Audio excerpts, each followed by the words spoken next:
Hey everyone, welcome back to Hockeybar. It is Saturday, and we are ready to go. So first in the news, is kind of funny, but also not cool in the first sense. Is Nikita Kucherov of the Lightning was actually fined $5,000 for an intentional trip to the Islanders forward Scott Mayfield. It was clearly intentional. If you watch the video, you can see that he put his stick down, ready to go. It's actually the highest amount that you can actually be fined by the NHL because it's the highest allowed by the collective bargaining agreement of the NHL that the NHLPA sets.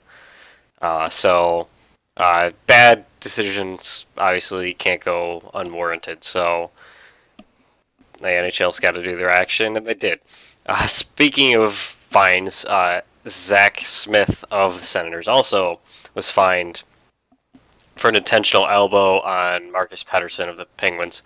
And if you look, like, that video is another where you could see Smith completely charge tunnel vision right for Pettersson against the boards, and then hit him, but then takes his elbow and hits him. It's not cool. And obviously the NHLPA did their job again, and he was also fined the maximum amount of 5,000. And then speaking of the Penguins, this is our last news blur. Is Malkin is actually day to day. He was injured a couple of games ago against Tampa, I believe. So he's been day to day, and they're thinking about he's not playing tonight against the Maple Leafs. So hopefully he'll be back. He missed the game yesterday against the Senators, so we'll just have to see how he goes. Hopefully he'll be back in the lineup for the Penguins. And speaking of which, the Penguins and Maple Leafs are going tonight. Penguins are obviously without Malkin, as I said. But the Penguins got a lot of scorers as usual. Crosby, Getzel, Kessel. They got the skaters, so they shouldn't have to worry. And then the Maple Leafs obviously have tons of skaters too. Matthews, Marner, etc. So going into this, Penguins are just coming off a win from Ottawa, dated 2 games in a row. Maple Leafs coming off a loss to the Red Wings in overtime 2 days in a row.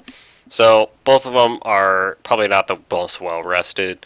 Both teams had to travel. Pittsburgh not so much, but Toronto obviously had to travel from Detroit. So that's obviously going to be a factor. So probably low scoring game. I don't know. We'll just have to see. And then speaking of Ottawa and Detroit, it's funny how that worked out. The Red Wings and Senators are up, trading partners, as with the last match. Red Wings just coming off a good overtime win, 3-2 on a special night. The whole Red Kelly ceremony, really cool. If you get a chance, you can look it up on YouTube. It's really great. It kind of brings a tear to your eye because it's great that he's honored at such an old age, and he's recognized. But anyway, getting back to the real game, Senators obviously don't have the greatest defense in the world, so the Red Wings might be able to take advantage of that. Who knows? Red Wings obviously took advantage yesterday of poor defense. The only chances they got, 2 or 3, and they only scored 3 goals in the game. So they really did take advantage of it, and I think they got it. Senators might have to work harder for their defense. They can't expect Anderson to do everything for them. He doesn't, and they got to compensate for that. So Senators need to work on the defense, and then they'll be good. So lastly, moving on to stats, we still have the same. Kucherov has 79 points, 57 assists on the season right now. He's still doing good for the Lightning. They're playing tomorrow, I think. Ovechkin's not playing tonight, but he's got 37 goals on the season, so very good. And then Giordano got his plus-minus up to plus 31 after a good game last night. And then going on to goals against average and save percentage, led by Robin Leonard of the Islanders. Didn't play last night in the 1-0 loss. Those are always deflating, losing by 1, especially when it was in overtime. Thomas Greiss was in net, so no hurt on Leonard, but maybe could have been a different outcome. Who knows? Any given night.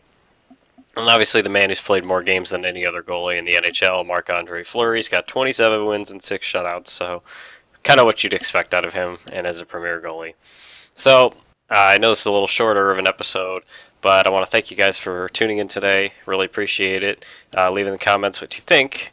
And if you're new, do make sure you hit the subscribe button so you don't miss any of these daily videos. So again, thanks for joining us, and we hope to see you guys again.